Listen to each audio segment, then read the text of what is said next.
Yo, what is up, guys? So we got a new Yu-Gi-Oh card to check out, but more importantly, there's a lot of rulings, but let's go ahead and check out the new Yu-Gi-Oh card first. So anyways, this is pretty simple, self-explanatory card, a normal trap card that says tribute one monster, then target one card your opponent controls, destroy that card. Now, obviously this works well with the whole Lair of Darkness, meaning you're going to be able to tribute one of your opponent's monster and then get rid of another card your opponent has. That's actually really dirty. Going to be something that a lot of people will be playing, but that's just like the new card that just got announced over here in Cybernetic Horizon. But like I said, there's a lot of rulings for a bunch of cards. That's basically the most important part of the video. So first off, Brandis Skill Jamming Wave. What happens versus Starlight Road? So the card has the effect where if you have no monsters, you can target a set spell trap card on the field and destroy it. But if you have 3 or more spells in graveyard, you can also destroy a monster on the field.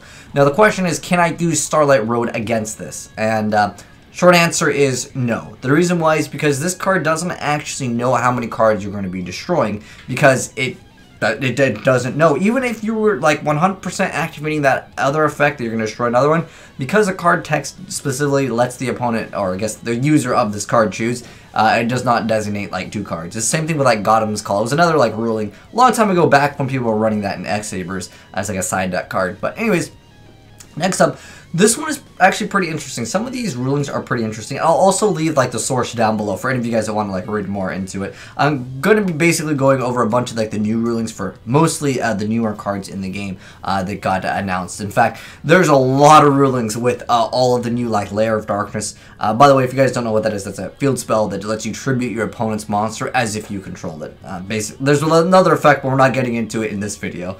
But anyways, the question is with Arima over here, it has that ability to discard the card at a Lair of Darkness, but we're actually looking at the other effect where you can tribute a dark monster to draw 1 card, but if you tributed a dark monster other than this card, you get to add 1 dark monster with 2,000 or more defense from your deck to your hand. The question was, can you actually use its effect to search out the Darkest Diablos and actually be able to special summon Darkest Diablos, Lord of the Lair? And Darkest Diablos, Lord of the Lair, has the effect, if a dark monster you control was tributed, you can special summon this card from the graveyard even if when that monster was tributed, or hand even if not. So basically the question is can I use this effect, tribute a card, search out the Darkest Diablos? And how they're ruling it right now, which is actually kind of interesting. It says you declare its activation in a new chain and you show it to your opponent and then it works. So basically, yeah, it's pretty good. I just think it's a little OP because it wasn't in the hand at the time, but that's just how they're ruling it, guys. Anyways, next up, Duke Shade, the Sinister Shadow over here. This card, it has a certain amount of attack, so you tribute any number of dark monsters to spell summon this card from your hand. If you do, it gains 500 attack for each tributed monster. So it basically can be something that gains attack. Now what happens if Skill Drain is on the field or Effect Veiler hits this card? What happens to its attack? Well, it actually goes down to 500 forever. Forever until it gets changed by another card effect. When a monster forgets that it was tributed via summoning a certain condition and it gains stats, or if it's question mark, it will actually reset it. A question mark in the game is still treated as question mark. It's actually not an integer, but if the monster is skill drain, it would be treated technically as like 0 for the most part, most cards, if it's a question mark. If skill drain's on the board. There are some really other extreme circumstances, but for the most part, just to make it easy, the blanket majority of cards, yeah, so this was a question. Or if the card would be flipped face up, a lot of the cards actually have different stats. Lilith can be one of the cards also, but what would happen if you Book a Moon the card? Same thing. If this card gets Book a Moon and you flip it back up, it will not remain at whatever attack it was. It will go back to 500. It's like resummoning the card. Think of it like that. Like the card will still be at its normal attack without its effect. If it gets effect failured, Forbidden Chalice, although Chalice would technically increase it to 900, but it was just up there, and I thought that was it might be relevant for someone, but that's a pretty straightforward one. Next up, this one is an interesting effect, Decode Talker. Now, Decode Talker actually has a pretty good effect, we're not talking about the stat boost, but we're talking about this other quick effect right here. When your opponent activates a card or effect that targets card or cards you control as a quick effect, you get to tribute 1 monster this card points to negate the activation. If you do, destroy that card. Now the question was, if I have Lair of Darkness, can I actually tribute my opponent's stuff that it points to? And the answer is yes, you can tribute your opponent's stuff. I remember this was a question that was actually asked in a ruling month or two back ago, which was, can I distribute my opponent's stuff? And the answer is no. You can't distribute their stuff, even if it points to it. But if you have Lair of Darkness, it counts as you controlling it. I know that the card says, well, it's pointing to it. But yeah, if you have Lair of Darkness, you can activate its effect. But if you don't have Lair of Darkness, you can't distribute your opponent's stuff. Although that would be pretty cool, because more than likely your opponent's going to summon to like the Leaf Marker Zone. But yeah.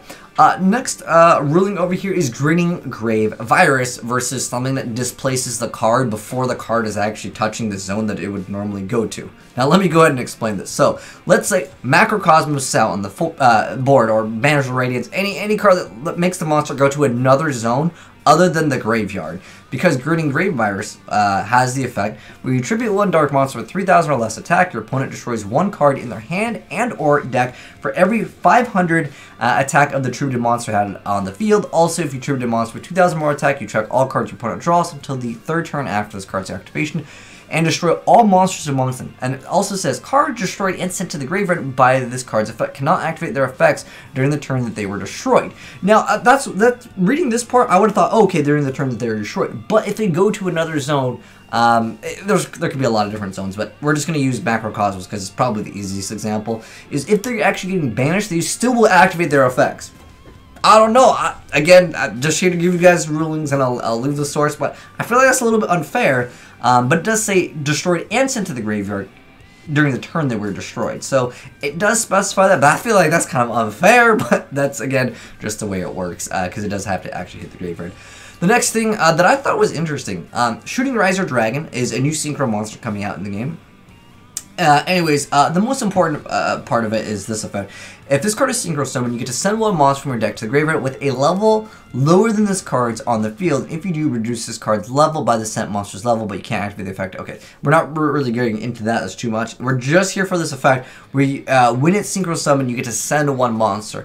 If something bounces this card back, it can't actually check the level of it, so you won't get the effect. So to sum it up and give you an example over here, if you were to say compulse Shooting Riser Dragon when he's using his effect, you can't actually send a card because it's got to check the level. So that's kind of unfortunate. So I guess there's a lot of other cards that technically bounce back, but yeah, that's kind of unfortunate. Interesting ruling. Let me know what you guys' thoughts are on any of the things that we talked about down below. But I figure some of these rulings are important. I know a dueling book is still definitely a popular thing, but yeah, those are just some rulings for you guys. If you guys disagree, let me know on which ones. I thought this one was crazy. Yo, I'm gonna add the card, but yo, since I tributed, even though the card wasn't in my hand at the time, I just activated it as separate. You declare it as a new chain, and you show it to your opponent, and you can still summon the Darkest Diablos.